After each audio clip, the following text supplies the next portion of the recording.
Assalamualaikum warahmatullahi wabarakatuh. Nama saya Maria Monica Margareta, NIM 126201203334, nomor absen 39. Saya akan memaparkan jawaban dari pertanyaan mata kuliah ilmu akhlak untuk ujian akhir semester. Pertanyaan yang pertama, A. Jelaskan pengertian ilmu akhlak. Kata akhlak berasal dari bahasa Arab, yakni jamak dari kata khulukun yang berarti budi pekerti, perangai, tingkah laku atau tabiat, tata krama, sopan santun, adab, dan tindakan. Menurut istilah, akhlak adalah sifat yang tertanam di dalam diri seorang manusia yang bisa mengeluarkan sesuatu dengan senang dan mudah tanpa adanya suatu pemikiran dan paksaan. Ilmu akhlak adalah ilmu pengetahuan yang memberikan pengertian baik dan buruk. Ilmu yang mengajarkan pergaulan manusia dan menyatakan tujuan mereka yang terakhir dari seluruh usaha dan pekerjaan mereka. Pertanyaan yang B, jelaskan hubungan ilmu akhlak dengan ilmu lainnya. Yang pertama, hubungan ilmu akhlak dengan ilmu tasawuf. Hubungan ilmu akhlak dengan ilmu tasawuf adalah ilmu yang bertujuan untuk mendekatkan diri kepada Allah dengan cara menjauhi segala larangannya dan mematuhi segala bentuk perintahnya. Untuk mendekatkan diri kepada Allah, tentu saja kita harus memiliki akhlak yang baik. Selanjutnya, hubungan ilmu akhlak dengan ilmu tauhid. Hubungan ilmu akhlak dengan ilmu tauhid adalah ilmu tauhid mengarahkan perbuatan manusia menjadi ikhlas, dan keikhlasan ini merupakan salah satu akhlak yang mulia. Selanjutnya, hubungan ilmu akhlak dengan ilmu pendidikan.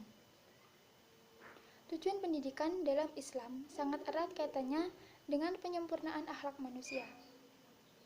Tujuan tersebut dengan jelas menggambarkan bahwa ilmu pendidikan dan ilmu akhlak memiliki hubungan yang sangat erat kaitannya. Pendidikan merupakan sarana dalam pembentukan peserta didik sebagai seseorang yang berakhlak mulia. Pertanyaan yang kedua. A. Jelaskan pengertian akhlak menurut Imam Ghazali dan Ibnu Miskaweh.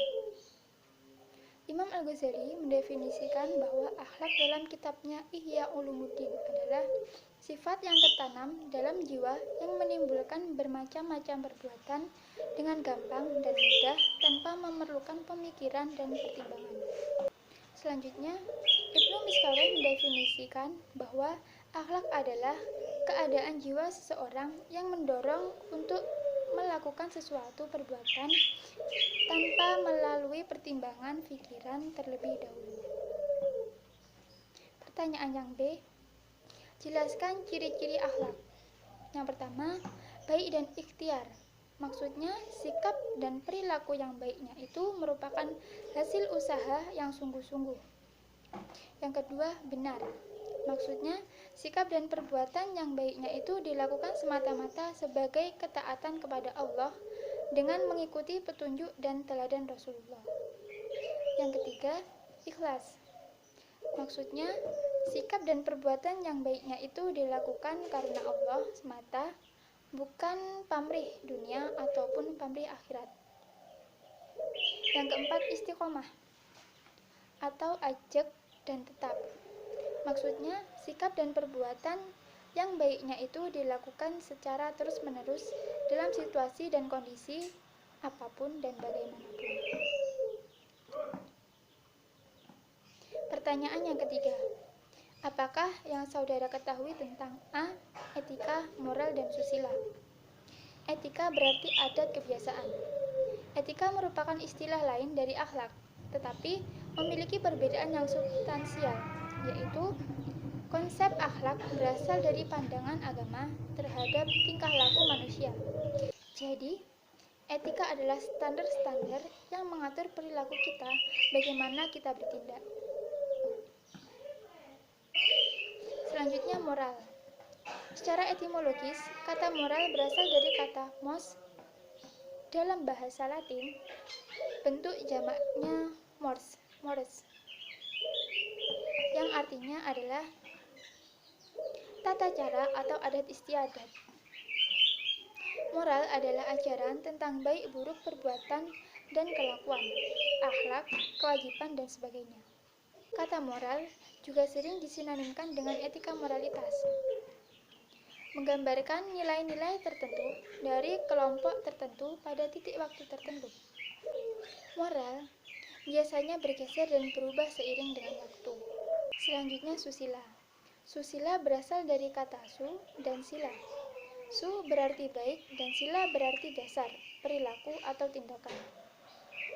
Secara umum, susila diartikan sama dengan kata etika. Definisi ini kurang lebih tepat, karena susila bukan hanya berbicara mengenai ajaran moral atau cara berperilaku yang baik, tetapi juga mengenai landasan filosofis yang mendasari suatu perbuatan baik yang harus dilakukan. Selanjutnya pertanyaan yang B. Apakah yang saudara ketahui tentang hubungan di antara ketiganya dengan akhlak? Keberadaan etika, moral, dan susila sangat dibutuhkan dalam rangka menjabarkan dan mengoperasionalisasikan ketentuan akhlak yang terdapat dalam Al-Quran.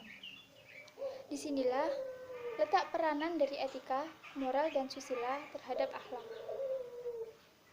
Pada sisi lain, akhlak juga berperan untuk memberikan batas-batas umum dan universal agar apa yang dijabarkan dalam etika, moral, dan susila tidak bertentangan dengan nilai-nilai yang luhur dan tidak membawa manusia menjadi sesat. Pertanyaan yang keempat. Sebutkan faktor-faktor yang mempengaruhi tentang pembentukan akhlak dan jelaskan pula manfaatnya. Yang pertama, insting atau naluri. Merupakan asas tingkah laku perbuatan manusia. Tingkah laku manusia sehari-hari dapat ditunjukkan oleh naluri sebagai pendorong. Contohnya, tindakan makan ialah naluri dari lapar. Manfaat dari naluri yaitu manusia bisa melakukan sesuatu yang diinginkan, baik itu perbuatan baik atau buruk. Selanjutnya, adat dan kebiasaan. Adat menurut bahasa adalah aturan yang lazim diikuti sejak dahulu. Kebiasaan adalah perbuatan yang dilakukan dengan sendirinya, tetapi masih dipengaruhi oleh akal pikiran.